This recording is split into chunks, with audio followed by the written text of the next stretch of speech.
स्वागत है आप सभी का जेके के डिजिटल प्लेटफॉर्म में और मैं आपके साथ मानसी रावत। सुप्रीम कोर्ट का बड़ा फैसला सामने आया है। दरअसल राजद्रोह कानून पर सुप्रीम कोर्ट ने रोक लगा दी है। तब तक केंद्र राज्य सरकार को नया केस दर्ज नहीं करने का आदेश भी दिए हैं। साथ ही केंद्र सरकार को इस कानून पर पुनर्विचार करने को कहा गया है। हालांकि राजद्रोह कानून पर अब अगली सुनवाई जुलाई के तीसरे हफ्ते में होगी। देखिए हमारी ये रिपोर्ट।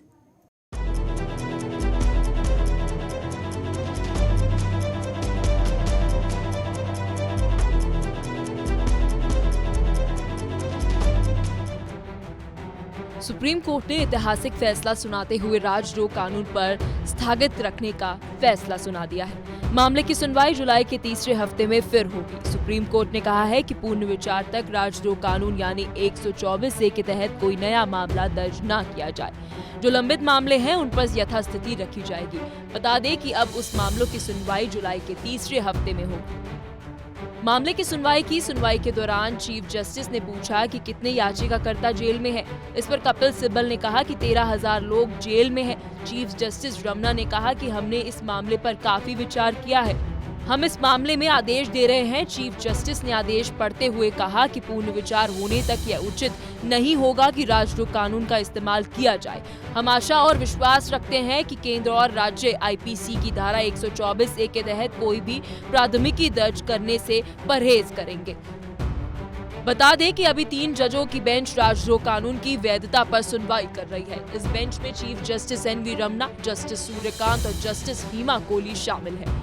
केंद्र सरकार ने सुप्रीम कोर्ट से आग्रह किया है कि राजद्रोह कानून पर रोक नहीं लगाई जाए। केंद्र ने दलील दी कि इस कानून को संवैधानिक बेंच ने सही ठहराया है। हालांकि याचिकाकर्ता ने वकील कपिल सिब्बल ने इसका विरोध किया। आपको बता दें कि सरकार के खिलाफ गतिविधि को इस कानून के तहत राजद्रोह माना जाता है। ये देश के खिलाफ अपराध नहीं है। धारा 124A के तहत अगर कोई व्यक्ति सरकार के खिलाफ कोई लेख लिखता है या ऐसे किसी लेख का समर्थन करता है तो वह राजद्रोह है। इसके अलावा अगर कोई व्यक्ति राष्ट्रीय चिन्हों का अपमान करता है या संविधान को नीचा दिखाने की कोशिश करता है तो वह राजद्रोह है। ऐसा करने वाले व्यक्ति के खिलाफ राजद्रोह कानून के तहत केस दर्ज हो सकता है। देश विरोधी संगठन से किसी भी तरह का संबंध रखना या उसका सहयोग करने वाले के खिलाफ भी राजद्रोह का केस दर्ज हो सकता है। इस कानून के तहत दोषी को 3 साल की सजा का जुर्माना या फिर दोनों लगाया जा सकता है। बता दें कि राजद्रोह के कानून को पहली बार चुनौती नहीं दी गई। इससे पहली बार सरकारों में भी इस कानून को चुनौती दी गई। पिछले साल सुप्रीम कोर्ट ने केंद्र सरकार से कहा था कि आखिर हम क्यों नहीं इस अंग्रेजों के समय के कानून को खत्म नहीं करते, जिसका इस्तेमाल अंग्रेज महात्मा गांधी के खिलाफ स्वतंत्रता आंदोलन को दबाने के लिए करते थे।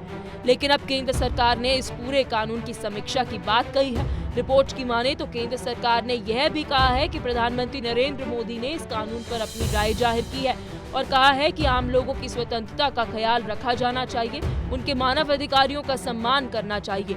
पीएम का विश्वास है कि आजादी के 75वीं सालगिरह पर पुराने उपनिवेश वाले कानून की भारत में कोई जगह नहीं है। दरअसल केंद्र सरकार ने यह यू टर्न इस पूरे मामले के सुप्रीम कोर्ट पहुंचने के बाद लिया है। 3 जजों की बेंच में केंद्र सरकार ने कहा है कि वह उन याचिकाओं को खारिज कर दें जिसमें राजद्रोह के कानून को चुनौती दी गई है।